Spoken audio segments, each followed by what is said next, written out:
Assalamualaikum warahmatullahi wabarakatuh. My name is Zahiratul Haizah binti Amir Hamzah, and today I will be presenting about current issue in Murabahah.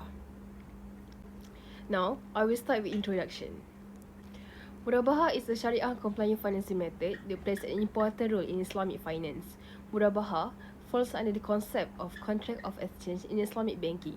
In this contract, buyer and seller agree on the original cost of an item and a clearly disclosed profit margin. This structure is known as cost plus financing.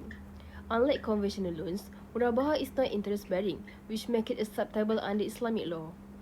Instead, it follows Sharia principles that promote fairness, avoid exploitation, and support ethical transactions. The main purpose of Murabahah is to facilitate the purchase of good or asset in a way that complies with Islamic value. It supports key principles such as mutual benefit, risk sharing, and transparent dealings. Murabahah is especially popular for asset-based and trade finance. It is commonly used for things like vehicle purchases, personal financing, and working capital for businesses. In Malaysia, Islamic financial institutions like Maybank Islamic and CIMB Islamic use Murabahah in many of their financial products. What makes Murabahah important? Because they provide transparent and ethical way of financing, while aligning with the religious belief of Muslims. It also practical and adaptable to the modern financial needs of Muslims today. Now, I will explain about the modus operandi of Murabahah. Step 1. Customer identify the asset. The process begins when a customer chooses an asset they want to buy, like a car or equipment, and submit a formal financing request to the Islamic bank. Step 2. Bank buy the asset. Instead of customer buying it directly, the bank is asked to purchase the asset on behalf of the customer. This ensures that the transaction is valid under the Sharia law. Step 3. Agency agreement, wakalah.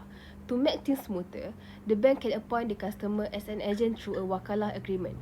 This allows the customer to act on the behalf of bank to purchase the asset. Step 4. Legal ownership by bank. The customer handle the purchase, the supplier invoice the bank, not the customer. This means the bank is the legal owner of the asset, even if the item is directly to the customer. Step 5. Bank pay the supplier.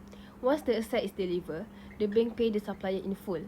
At this point, the bank officially become the legal owner of the asset, even if the customer already has it. Step 6. Bank sell asset to the customer. The bank sell the asset to the customer through a Murabahah agreement. The cost and profit margin are clearly disclosed. The price is fixed and doesn't change even if the customer pay early or late. Step 7. Customer make repayment. The customer agree to repay the bank either in monthly installment or lump sum. There are no extra charge for late payment unless it is a small fee called ta'wid, and only if it is approved by the Sharia board. Step 8, which is the last step, transaction is complete. Once the full amount is paid, the transaction is complete. The asset is fully settled and the customer become the complete owner. Now I will move to the current issue in Murabahah. The first issue is the conflict between International Financial Reporting Standard or IFRS and Sharia principle. IFRS focus on the economic substance of transaction. Because of that, it view Murabahah as a type of loan. But in Sharia, Murabahah is clearly a buy and sell agreement.